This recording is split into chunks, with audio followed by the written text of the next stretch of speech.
What's up, guys? We're back. We're doing the double video. Yeah. Now we're doing the 80s. Since we missed the 70s the week prior, you're getting two videos because we're idiots. Top 5 of the 80s, courtesy of Blake Clark. Let's jump into those 80s. Because, again, if you watched other videos, we are tired as fuck. We have done what feels like 12 videos tonight, and we are just beat beyond belief, recording in advance, and then having to do even more than that because of our fuck ups. But we got to get these videos out to you guys. 1980s. What is your fifth on your list? My number 5 from the 80s is Star Wars Episode 6. Return of the Jedi? Yeah. I love that about you. The original Star Wars trilogy It's perfection. Everything after that's so pretty good. bad. It's unbelievably good, and it's so hard. Like going through the 80s movies, because this list is pretty different from the one I made a while ago from a Top 5 Thursday. This one I actually got to sit down and look through, some of the 80s. Did you do a top 5 80s? Yeah, this was a long time ago. Oh shit! Yeah. I'm good. Did it all change? Not all. There was one movie my number 1 stayed the same, and I think, spoiler alert, Maybe. yeah, I think it did all change except for number 1. So I'm pretty sure. Clutch. But yeah, So what's Star your number Wars 5? Episode 6. It's a fantastic, beautiful movie. You can't not have it in the top 5, in my opinion. So. Well, I'll ruin this. It's not in the top 5 for me, so Figured. apparently you can, at least on my end. My number 5 is Bloodsport. Bloodsport. This is a monumental movie to me. This is what made me discover Van Damme. That's what made me discover that VHS tape when I did my top 10 Van Dammes. I had to extend it to that because I love them so much. That I wore out over and over again at my grandpa's house. Still got that VHS. It makes it even more special to me for that reason. And it's just so watchable. Like, even if this movie isn't objectively, great, it is an objectively great martial arts film, one of the best of all time. And it is just a movie that's so easy to throw on. I don't know what it is. It's 90 minutes. Ain't going to take up too much of your time. Ultimate background movie. It deserves your attention, obviously. But if you're feeling like, I just kind of feel like throwing on a movie, but I got other stuff going on, such an easy watch. Like, let me check out this fight scene real quick. Let me check out this real quick. Van Damme, dude, really broke on the scene with this one. Dude, Bloodsport. What else can you say about it? We did a review for it. More thoughts there if you want to watch it. Very quality stuff. If you know me, I love Van Damme, and this is what started it all, and is what many people consider his best. Good Lord. Chong Li, Mortal Kombat. It all comes back around, dude. Bloodsport. Hell yeah. My number 4 is going to Lethal Weapon. I like it. I love Lethal Weapon. Me too. Love it, love it, love it, love it. Mel Gibson, Danny Glover, their chemistry is perfection. It is. The story and the fact that they have 4 movies that are all excellent movies. Yeah. I think we all agreed the third one was the worst. But Yes. Everybody in the group was like, it's still really Yeah, great it's still movie. really good. It just doesn't match up to the other 3. But yeah, man, Lethal Weapon, the first one for sure. I think it was Be fake about that. 89. That would be the best of a lot of movies franchises. Yeah. The third one. What? The third one. Lethal Weapon. If the third one was like the start of a franchise for another franchise, like, it might not be your favorite franchise, but you'd be like, if the third one was the first, like, I always loved that first one. The chemistry, the way it kicked off, that was a fucking awesome movie. So good. Rest of them were a little more corny, but they were good. Like, I could see it being on those merits too. Yeah. Yeah, Lethal Weapon is my number 4 It's for just sure. painting how good the Lethal Weapon. So good. Too good. Yeah, quadrilogy is. Number 4 for me, The Shining. The Shining has got to make my list. One of the best horror movies ever made. Just the psychoticness. One of the best acting performances, I think, ever by Jack Nicholson. He is fucking literal perfection as a psychopath in this movie. Second to none. His slow descent into madness is just untouchable. Every little thing he does in this movie that elevates to a big thing just because he's doing it, other fucking worldly. The maze at the end and in the middle, whatever you want to say, but the end is the big climax. You know, with Danner just screaming the shit. It gives me chills every time. It's a fucking perfection movie. Again, So from good. Kubrick and the fucking music when that's fucking flying off the hinges. They don't dive a whole lot into the Shining aspect, and everybody that's a big Stephen King fan's like, I don't really like it because of that. It's a perfection movie. You got to override that, dude. This movie, I can't say enough about it. It's just amazing. Shining at number 4. It's a solid pick. My number 3 is a Stanley Kubrick film, Ooh. Full Metal Jacket. I Of thought course. that's what you're coming with. I love that movie as well. Full Metal Jacket. Where do I start? Oh my God! What? I mean, it's a Vincent full D'Onofrio- metal jacket. I mean, that's hard. Like, I don't even. I have like sweatshirts. I don't even have jackets. And then for your jacket to be metal, it's a crazy story. It really is. I can't remember what the drill sergeant. What's his name in real life? Well, what was Arlie his name? Erman. Yeah, he. Perfect. He was born Dude, for this role. yes, He was in the it was military it. in real life. Yeah, so and he was a had drill experience. sergeant. So this is perfect. And then Vincent D'Onofrio's character was like, Is that how you say his name? I think it's D'Onofrio. I've always said D'Onofrio. D'Onofrio. That sounds more like it. That sounds more like it.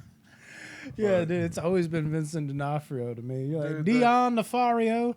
Halfway through the Trio movie, chap. you know, spoiler alert. Halfway through the movie, you lose him. You know, You he lose can't- both guys, and they were the you most can't even- fucking amazing characters in the it's- movie. The emotions and the heaviness of this movie is incredible, and it's one of those, like, I watch it like probably twice a year, is what I try to do, and it's not one I can just watch whenever. Like, I have to be sitting down, paying attention, like prostitute, prepare my though. mind for it. I gotta, you know, Dude, yeah. the whole I mean, nine. Come on, dude. Full Metal Jacket at number 3 for sure. It's so fucking good. I actually got to look at my number 3. It's Full Metal Jump Display. That'd be dope. Number 3 for me, little movie by the title of Big Trouble in Little China. I adore this movie. Again, another movie that really heavily impacted Mortal Kombat. Probably the 2 biggest movies that impacted Mortal Kombat are on my list, which shows you why I love Mortal Kombat so much as well. It's like a trio going round and round. Come on, dude. The main bad guy is Shang Tsung. You got motherfuckers out here looking like Raiden, and they're using shocks, sending out lightning blasts and shit. It's just a movie that shouldn't work as well as it does, but because John Carpenter's with it and Kurt Russell's like at his all-time best, one of his best roles is Jack Burton. It's just fucking phenomenal, dude. It's like such a mashup of so many cool things. A little bit of horror, a little bit of martial arts, a little bit of just like, not just flat out martial arts, but just action star one-liner with Jack Burton. How can you not like him? Just your average guy thrown in the midst of this, trying to figure it out, and he just keeps overcoming it. Jack Burton's one of the coolest characters ever put to screen. And Big Trouble in Little China, again, I say this all the time, it's not just great, it's its own kind of great. And when you're great, and you're great, but you have that own kind of great going for you too, that only gives you a leg up. This is one of the most special movies of the 80s, bar none, and one of the best cult classic movies there's ever been, dude. Love some Big Trouble in Little China. Solid movie. My number 2, Stand By Me. Won't you stand? This movie is so good. Dealing with 4 kids. The hot dog eating competition, though. They've- Best scene, for sure. They find a dead body, and they got to figure out basically what they're going to Pie do. eating competition. Yes. Too much Joey Chestnut on my mind. I don't know why I said hot dog. That's just what I think of when I think of those things. But you got the River Phoenix, who went way too soon. it's horrible, dude. God, I'm trying to think of the names of these actors. It's been so long Corey since I've watched it. Feldman's in this as well. Corey Feldman. How many good movies was he What in? is the name? What's the brothers? Oh, He's in Piranha.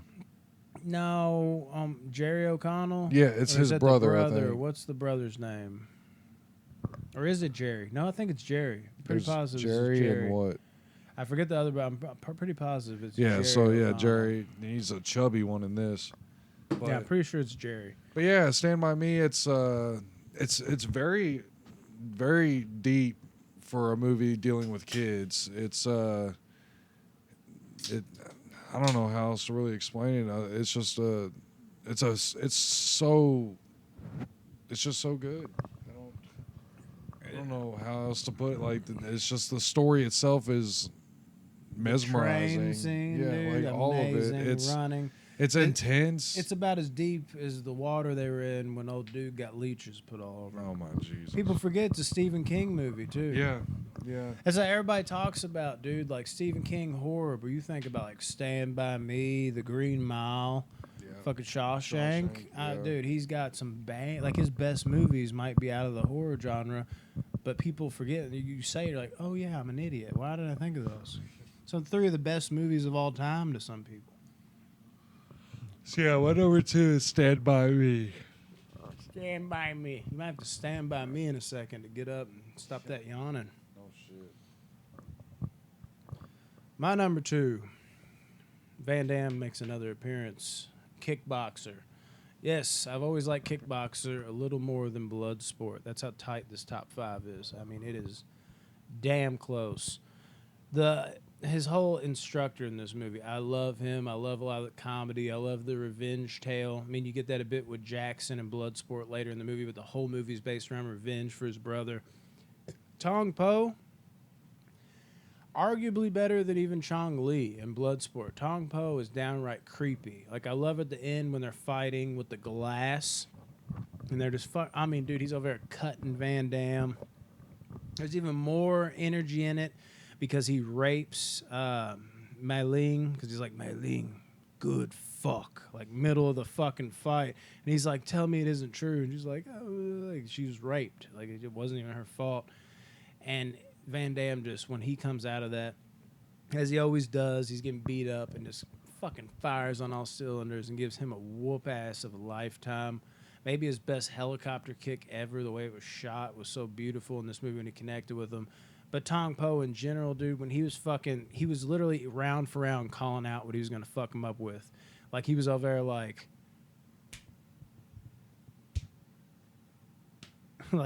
now I'm coming with your knees and that. I think it was like knees at first, and then he came out with the, now I'm hitting you with the elbows. And then at the very end, he does like every single one of them and taps his head. So he's just like, now I'm giving you the full repertoire, dude.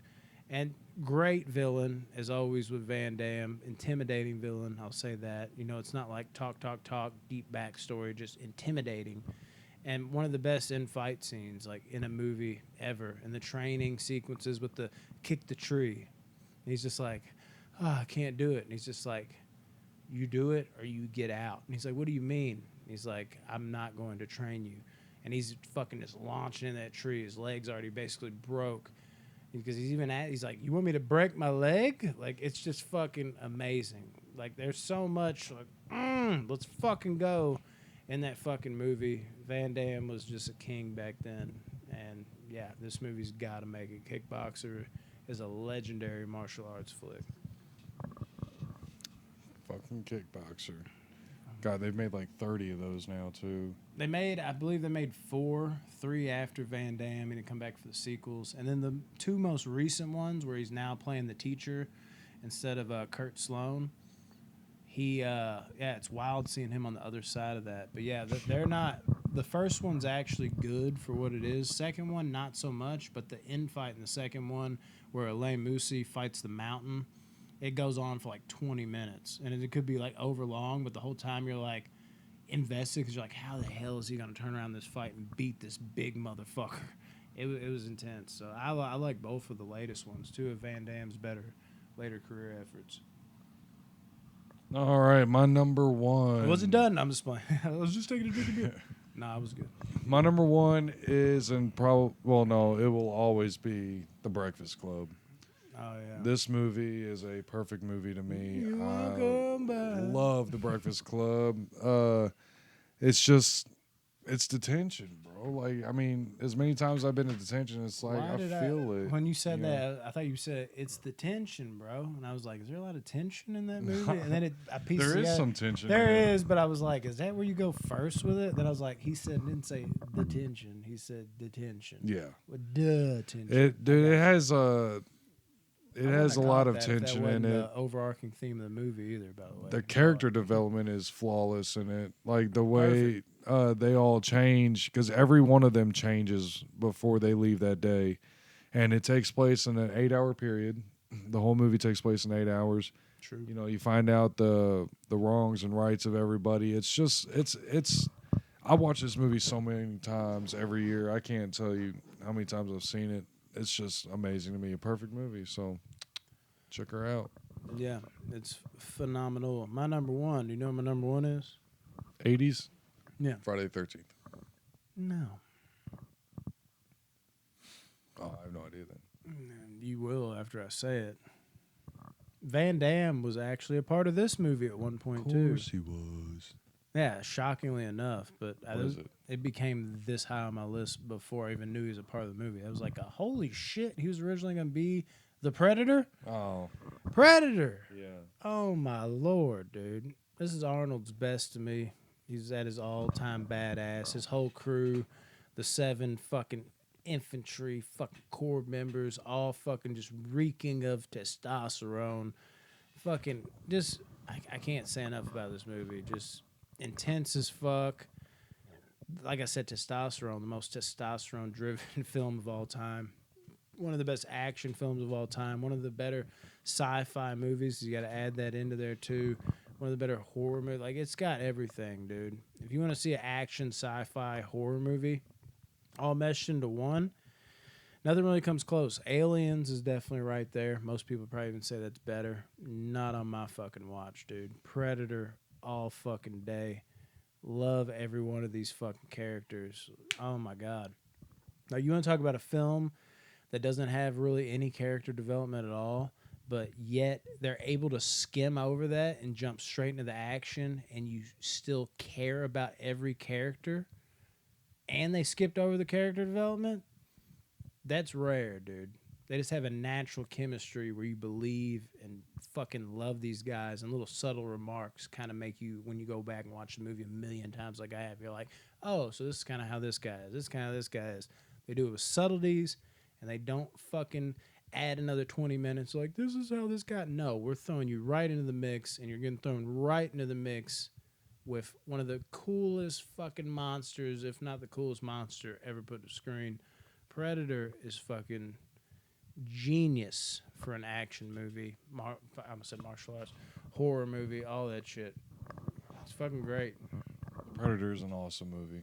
Not the Predator. Predator. I was like, no. Awesome movie. I was like, okay, we're just changing to the Predator. That's a pretty hated on movie. I hate it.